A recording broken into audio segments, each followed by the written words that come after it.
Welcome to the Buy Box Bandits podcast.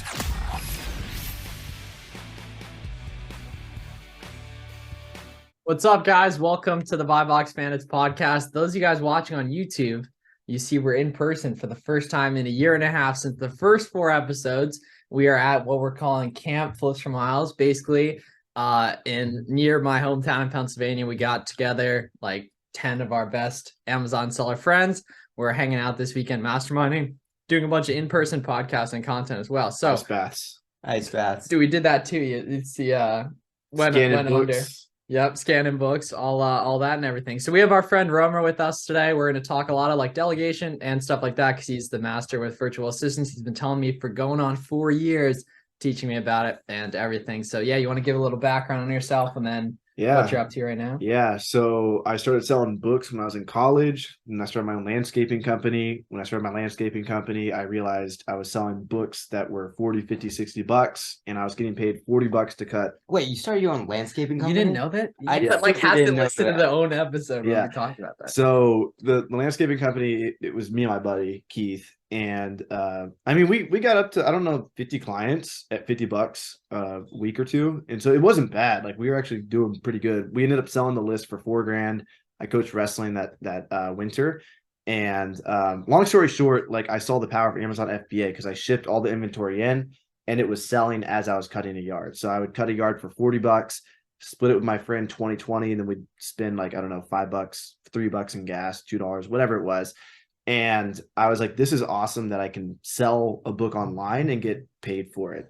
And so then I just networked really hard with the book selling community and eventually created my own service for the book selling community because I had a grandfathered account that could sell textbooks. Nobody else could. And that's where the power of Gary V post on social media all the time really came to life.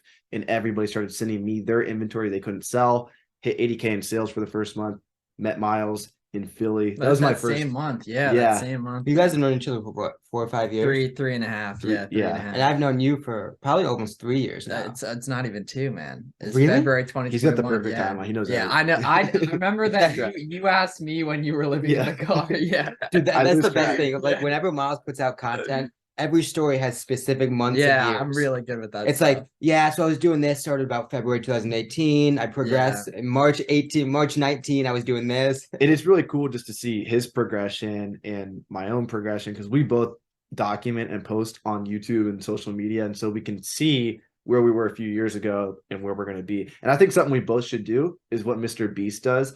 He'll make videos and he'll post them in the future. Time lapse it, yeah. He'll like post it like he has like videos scheduled out for 20 years. He had a recent one that came out like months ago, wasn't it? About his like first in the future video. I think it came out. He talked about it on one of the podcasts, but there's a 5 years, like high me in 5 years, and then like a 10-year one. He's like, you probably have a couple million followers. Yeah. So I think that's a good concept. I think you guys should, even if you don't document on social media, at least write stuff down, see what happens in the future. And so restricted inventory is like my first claim to fame. And then really last year I had 3 account shutdowns. And so I saw Miles like really take off and it really hit home for me, him and my roommate Taylor. And I didn't really know Warner that well, but I met him in person once. And I'm like, these guys are all making money with OA. And I knew that my ship was about to wreck because my account that could sell everyone else's textbooks, I knew it was about to shut down. And I was like, let me try this OA thing. And I gave it a go last year. Did about 300K in sales, 250, 300, somewhere in that range.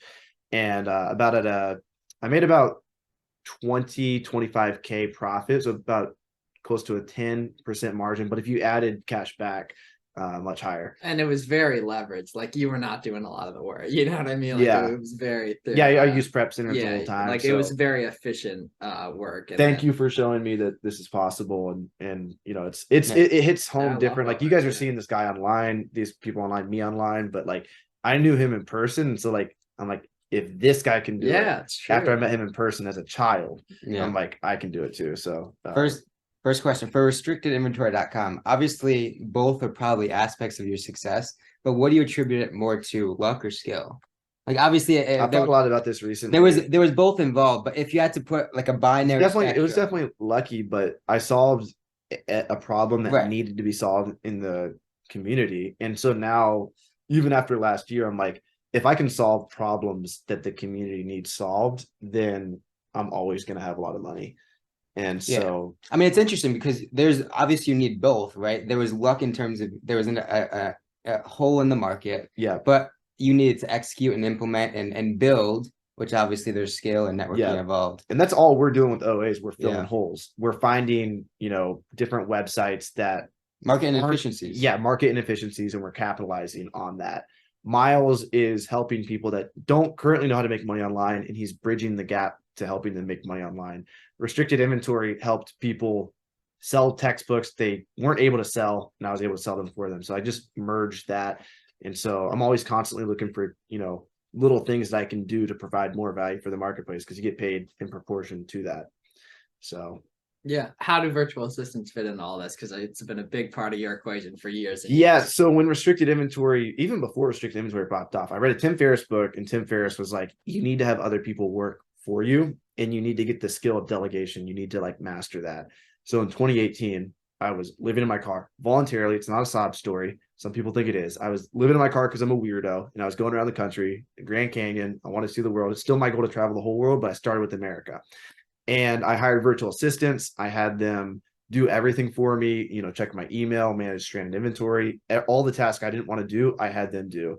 And to this day, I don't know how many VAs I have. Like 7 or something. We added it up. Yeah, 7 virtual assistants that do all this work for me. And so delegation has been huge in my business.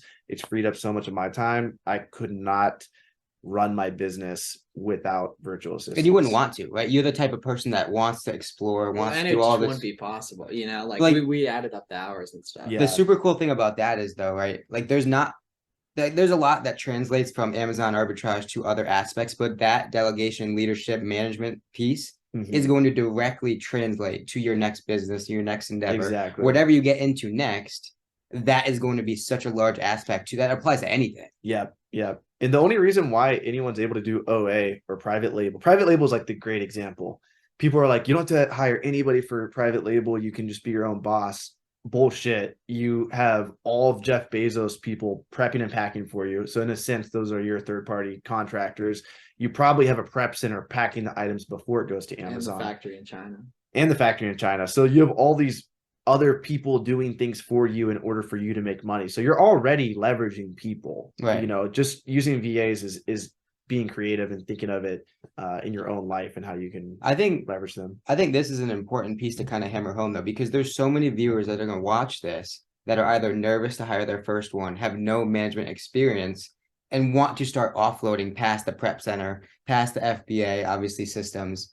So to that person, what's that first step? That has no management experience that wants to start leveraging some of these people. Tim Ferriss in his book, he recommended just hire somebody to do something, even if it's not profitable. And so that could be hire them to, literally his example is email your friends funny emails or email your mom, just to show that you can tell somebody to do something and have them do it. So I hired Bia. This is my first VA, and she would just do a bunch. She was probably like, who the hell am I working for? I would just have her do the random stuff. And but as time goes on, you learn how to manage a team. So I recommend having them do Seller Central based tasks first. We were talking last night. Have them restock things for you and check for which items should be restocked. So if you're not doing that every day yourself, you should have your team check. And anything that's tedious in your life that you're doing, whether it's filling out a form, whether it's personally, I don't like to anything that's going to take a long time, even the kids downstairs right now are ordering over and over and over again. There's over 100,000 has been deployed. Yeah. In this so they're making money. They're making thousands of dollars, but they're doing the same thing over and over again. And I just have my VAs doing the same thing they're doing. And so I'm up here shooting a podcast. They're down there generating well. Yeah. So just have them do tedious things that you don't want. Anything you can do on a computer, they can do too. And for context, these are people in typically third world countries, India, Philippines, Pakistan, that it's a great wage comparatively to give them, 3. I mean, that's almost 5, like the 6, economic arbitrage, right? We're used to. Yeah, well, every job is economic arbitrage. If you're not owning you're getting arbitrage. People don't get that. Yeah, you can pay $2.50. I mean, the value an employee puts out should be more than. Exactly. It's always underpaid. Go ahead. I was gonna say some people think it's bad to pay that little, but like imagine if some alien on some faraway planet came to you and was like, "I'll pay you $1,000 an hour to do this," and then you And found you're them. doing it currently for 300, and Yeah. you don't have to I mean, but the commute thing in, is, right? Like these folks are so happy with some of the rates they get, Yeah, right? They work the hardest working people you'll meet. And they're just super happy with the wages and yeah. Just because it's not a lot of money for us doesn't mean it's not a lot of money for them. So like that alien on the faraway planet, what if you found out that $1,000 was like nothing to them? Like, would you be mad? No, because you're getting $1,000 an hour. You're like, I'm getting my bag. They can pay me whatever they want, you know. And so $5 an hour, $3 an hour, whatever you pay them is really, really good money. And these aren't just like I don't even like the word virtual assistant because it makes it seem like this is like some like creature that doesn't do thinking for themselves. Make it sound like a robot in a sense. But these are people that are able to manage software projects. They're able to run complex spreadsheets, inventory management, CPAs, literally all the jobs we have here, they can do. But for context though, like, and we see it a ton in the people we talk to on a daily basis, right? So many people think, or so many people who are getting started don't necessarily have the fluency of sourcing that expect to be able to hire a VA and solve it, right? Yeah. A lot of the VAs that you'll find, for lack of a better term, are like puppets, so to speak, right? You give them a task, they execute. They're super good at executing on directions. Yeah. But for context, you can't expect them to execute on critical thinking if they haven't been taught that. Yeah, yeah. And realize people are different. And so some of them will be creative types, some of them will be robot types, some of them will be talkative, some of them will hate to source inventory, some of them will love it. Some of them want to make phone calls all day. Some of them, currently I have an assistant and I found out he just hates making phone calls. He doesn't like making phone calls for me. And so like, that's kind of tough. He manages customer service, does a great job there, but he doesn't like being on the phone.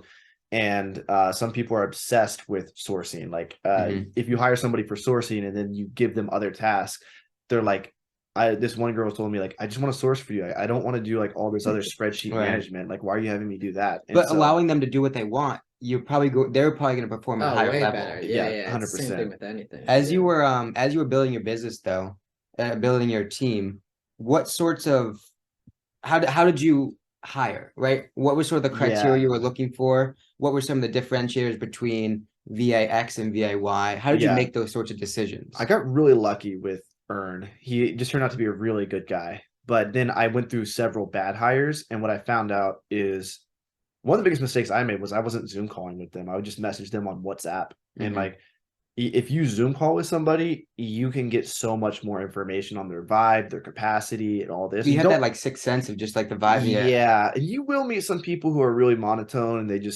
they're not into talking, but they're just beast when it comes to doing their job. And so don't judge 100% off their personality, and vice versa. You'll meet people who are great at presenting themselves and like they're so good at selling themselves. It's almost a red flag because like they're so good at like marketing themselves that when you hire them, they're not, what you thought they were going to be. So at the end of the day, the only way to really determine if somebody's a good hire is to hire them and have them work for you for a week and see if they're able to deliver the outcome you want them to. That's really it. Like hire fast, fire fast. That's and you think your like sort of sixth sense has developed over time? I would like to think that, but I mean, even shout out Gary Vee again, he talks about this. Like everybody likes to think that they're such good hirers. Like you look at everybody, like I've hired a few superstars and like I could be like, oh yeah, I'm the best hire. But at the end of the day, I can still fuck up big time hiring. Somebody still don't get attached to it. Hire somebody, put them to work. Maybe they're a good source or maybe they're not, but don't let it string along for 3 months and they're not finding you shit for inventory. And you're like, I'm going to make them a good sourcer one day. Like, no, let them go. So hire people and immediately recognize if they're talented or not. And then if they're not fit for the job, just tell them peace out. If you really feel close to them, I always help my people find new work. And so if I'm close to the VA and I just don't need them anymore, and I do think they are a good hire, I just don't need them currently. Or maybe I think they're a bad hire, but they're not right for the current job, but they could be good for another job. I always put out on the Discord, social media, and I help them find more work. Because you got to realize these are real people, and just to like throw them out on a job search, they have families to feed. They have obviously. So I would never, if somebody worked for me for a few months, I would never just let them go. And what are common tasks people, just in terms of like roles? It's sourcing's a huge one. Sourcing, Delegation in general, obviously prep center. yeah, Such, if but you're doing merchant fulfilled, any type of merchant fulfilled, we have a whole FAQ for like different questions. oh, customer service. Customer So service. customer service, and then like admin, and like in the right situation, like if someone's really good at sourcing, they could have like just an admin VA handle a lot of the other stuff and then free up a ton of extra time to source Yeah, very affordably and have more time to do what they want to do too. Yeah. And then they could teach them to source as well. And stuff. And there's like our editor who actually is doing this podcast is part-time. Shout out Lance too. Lance, Exactly. you're the Great goat. guy, right? And he's part-time and he still has his 9 to 5. He gets to help us out with this whenever he feels like it. And we have never asked him like for a timesheet or anything. It's purely just XYZ amount per episode. He does it whenever. That's the most important thing is like, are they giving the Getting it result? done, Some yeah. people get so obsessed with like time tracking and doing all Yeah. this stuff. Oh, that's It's like, yeah, you're not looking at that. You're not looking at the right results. yeah. It's like I still do all those things. Some people like require screen sharing. I do that. and, I do that. I require screen sharing. I do It's all that stuff. corporate, man. It's like, good just long term. Like I don't know. I'm a Dan Kennedy guy. You know Dan Kennedy. Oh, the copyright. He's all about just like you got to have all these systems in place because eventually you will. Clearly, it works. Yeah. You will eventually be a little bit removed. Like you'll have your few VAs that are really close to you, but then when your VAs hire VAs for you, or when like you hire a VA and have another VA manage them, they're a bit removed from you. And you want to make sure that system's in place. I recommend screen tracking. I recommend doing all that stuff. But none of that stuff matters if they're not getting you the result. Like the result is the thing that matters the most. So at the end of the day, are they giving you what you want? Would you suggest hiring for technical ability or personality and teaching technical? For sourcing online arbitrage, 100% technical ability. Yeah. I don't care about personality so much. For customer service, for phone calls, for personal assistant, I would argue you want somebody you can actually vibe with a personal assistant. Now, a personal assistant's not for everyone, but I do. I mean, you have to be busy, right? I mean, if you got nothing going on, then you don't need one. Yeah, I don't see how people survive without them, but I think everybody should have a personal assistant that just knows them well. They got to be a person that's likable. They got to be a person that can handle you on your worst days, and obviously never be a dick. But like if you're just kind of like short and brash, they're not gonna get all offended and stuff. And so you need somebody who can like. I use my VAs for so much personally, and I think like my personal VA, like what, like everything. Like I'll send him voice messages, booking flights, booking flights. I mean, that's just one example, but like doctor's appointments, all that stuff. Filling out forms. Spit some game on to get an annual fees waived. Yeah. So like they'll call now because it's cheaper than having my American assistant call, but we do have an American assistant as backup. But my VAs will call banks, Amex. They'll call Amex and they'll ask for the annual fee to be waived. Like they'll call. This is what you do. This is from Chris Voss. Never Split the Difference. I don't know if it was in that book, but good book. Chris Voss said it. He said, you call the bank and you say, I want to verify that I've been a member for X number of years or X number of months, however long it's been. And then you say, I really don't think I can make this. I don't want to keep working with the bank if I'm going to get charged this annual fee coming up. Is there any way you could waive it? And that's one way you could do it. Or you could just flat out say, like, I want to cancel if you can't waive the fee. Well, I mean, what we do is just say you're going to go to a different card. Yeah, that's good too. It works for the Amex Platinum every single those, year. And so my VAs have all those on their calendars. My VAs calendars are full for the year. They know what time they're supposed to do X, Y, Z for tax season. They have everything in their calendars. My VAs have posting schedules. They're going to post on this day, this day, this day. They remind me of certain things. And so my VA just kind of like holds a lot together for me. And it does take like, I guess, maybe a certain type of personality type. But if you're somebody who like needs more time, like if I didn't have a VA, I would either have to let a lot of things go, like a lot of projects I just wouldn't be able to do anymore, or I just wouldn't have the time. Right. I think it also just allows you to truly be in the moment of whatever you're doing. Right. So admittedly, if I'm lifting or running, like my mind is always on the next thing, whatever I have to do after, or managing whatever, or calling someone, or doing this, that, and the other. Right. But I would argue for you, like your jujitsu, I can never say that word. Jiu-jitsu. Yep, that's it. Yep. Wrestling, whatever. Right. That probably adds value to that moment. Yeah. Yeah.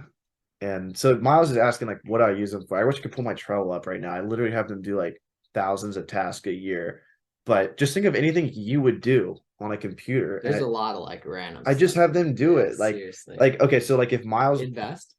Did you have the Roth IRA? For a while we were doing that. We're not. You can set that automatic. No, but The VA has to set it up. Okay, so he sends me The VA he has sends to- in my net worth, and he will check my Roth. He'll log in Live, and okay. yeah. So The best story with this is how back in the day when you were broke, your VA had your social security number, but the problem is that VA still has your social security number. Nowadays you can't really do much with the social. There's so many like two-step verifications. Yeah, like with texting. the phone. Yeah. Social only gets you so far. I doubt you could even apply for a credit card. And speaking of security, like if you are gonna hire a VA, and I recommend hiring a VA to buy for you, but Miles is kind of opposed to that. Definitely not. If you're gonna have them, they purchase stuff for me all the time. I just hate purchasing stuff. I hate putting my credit card in. I hate doing that. Get a delegate or an employee credit card. Give it to them. And at any point in time, you can cut it off. You can file fraud. Set the limit on it to 5,000, whatever you feel comfortable with. And can do a daily limit. Yeah. Also, get employee cards in general because they'll come in handy for order cancels too. Yeah, I have employee cards for all my VAs. Names. Who were we just talking to, Miles? That uses some sort of software to exchange passwords or something. Oh, LastPass. Yeah. Tyler was talking about that. Yeah, on the episode you guys watched like yesterday, basically, or go check it out if you haven't yet. As you were building your team, what sort of difficulties did you run into as you hired that first 2, 3, 4 VAs? Like, what were some of those kind of like complexion points where it could have gone really wrong or super right? Yeah, I think one of the things that was interesting is not having them make SOPs was a game changer. That was huge. Whereas before I would train them all myself, but once you start hiring a few, having them make SOPs and train each other is huge. And there's certain tasks. I'm not sure how relevant this is going to be to the audience, but like if you guys ever run a company that has customer service is a very like difficult thing to train in a day or two. But what you can do is you can train them over the course of like a month and have one VA shadow another. So realize that VAs can shadow each other and like train each other. I've done this with online arbitrage VAs. Like, hey, look at what Jamar's doing really well. Shout out Jamar. Yeah. Former virtual assistant of Warner and I. Yeah. And so like he's obviously doing something right. Can you show the other VAs? And I've had them like do like video calls with each other and stuff. So I think realizing that you're not responsible for training all of them and that you can have them train each other and like every job is not XYZ, right. 1, 2, 3, and just treat each job accordingly. Yeah, then not speaking of that too, I suffer from this Mageland. You and I talked on it a ton, but like we start doing this because we're hustlers, we're go-getters, things like that. But stuff doesn't have to just be you. Stuff can have like you guys know, all you guys listening, you have a prep center. Like it felt good when that first shipment got go. Like imagine like I'm gonna get a sourcing VA this week. Like what happens when they send a banger lead that might make me $1,000 profit across the next year. And you've done a fair amount of delegation, man. Like we don't have to get into specifics, but the guys downstairs, they're doing a lot of stuff for you. And so they're not virtual assistants, but you've implemented these same principles where we other people so do much things together. I mean, I think that's one of like the faults, I guess, of entrepreneurs and business owners, like that sort of like seniority complex. Oh yeah. Right. But we have such you there in the first place. Most of us have such an ego and confidence that we think and probably know that we can do it better than most people. Right. So that's sort of like the hardship of letting go on certain tasks. Right. Mm-hmm. Yeah. Okay. So the person out there listening who wants to get a sourcing VA, what are they doing today? Where are they going? What are they writing? How are they paying people? All that. So what I recommend you do is I recommend onlinejobs.ph. You can take the same advice I'm about to say for Upwork.com, but I generally think for virtual assistants, onlinejobs.ph is the best. $70 a month, but you can sign up one time and then cancel anytime. Just get your hire and leave. So you'll hire them, and the way you're going to put your job post out there is just say, hey, I need somebody to source online arbitrage products for me. This is Amazon FBA. I recommend saying like no previous experience is required because a lot of people won't have that. But you must be good at XYZ. And I recommend saying you must like looking at numbers, you must like looking at graphs. Yeah.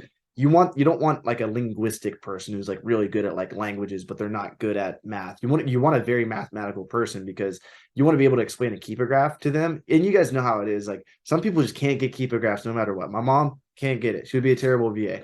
But Oh, no. but some people get it better. So you want them to be mathematical. You want them to be able to understand numbers because you'll have like a checklist of red flags. You want them to be detail oriented to see if the brand's on the listing. And so what I recommend you do is make a video or a job posting. A video is really good on the job posting to show that they actually watched the video. Yeah. And at the very end of the video, you say, I want you guys to email me a spreadsheet with the color of the rainbows. And then you're going to get like 60 plus people applying for the job. 10 will do and that. only And 10 then it only makes it so easy to pick. and yeah. only 10 are going to have the spreadsheet with the colors of the rainbow. And then what I recommend you do is you set up 2 Zoom calls with the favorite ones. And if you like both those Zoom calls, hire both of them at the same time and tell them, hey, I'm hiring somebody else too. I'm going to see who does this job better. I'm going to pay both of you. Don't worry. You'll get paid for your time, and just see who's more talented and who you vibe with more. And because OA virtual assistant for your first time, you're going to be talking with them a lot. So make sure you like their personality, that you're able to teach them well, that they learn quickly. Intelligent people are, much easier to work with than people who are not intelligent. So like make sure that all those things come in. Like don't pay attention to the IQ score on onlinejobs.ph. Like actually They have to submit that for online jobs. sometimes I they think do. so. Yeah, most of Really? them do. There's some like Warner and I were bantering about it, but it wasn't blood type, and it was one of those like weird things, like height. I think height. Yeah, they were So I having to think put some on of there. them Yeah. put their blood type. I No, think some of them I'm do. sure. They get really I'm sure it granular. was height. Yeah, Yeah, Warner when you and I talk about were John bantering Jonas, about why that. he's having to put their blood type. Yeah, Warner and I, we were laughing about something that like a year ago. But yeah, so I've had an admin VA and then a bunch of content VAs, one that's been with me for a year. And Garrett, I know you've had sourcing mainly, right? And you've had basically everything and stuff. Yeah. So I'm gonna get a sourcing VA this week and just make him into a complete demon, just like give him everything. Like And I would take that advice. I'd hire 2. watch all the coaching calls.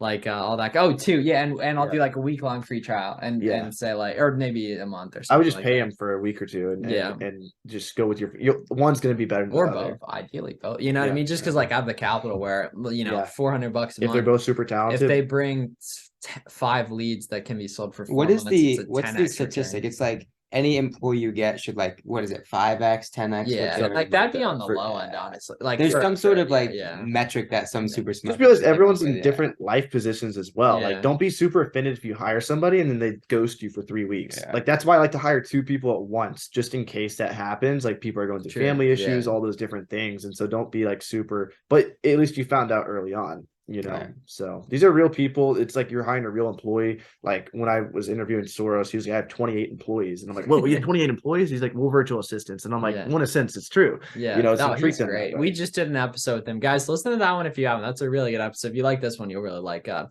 one. No, but cool. All right, thanks for chopping up. Yeah, with us good once stuff. again. Thank Always you. good. Thank you, Always good guys. seeing you, man.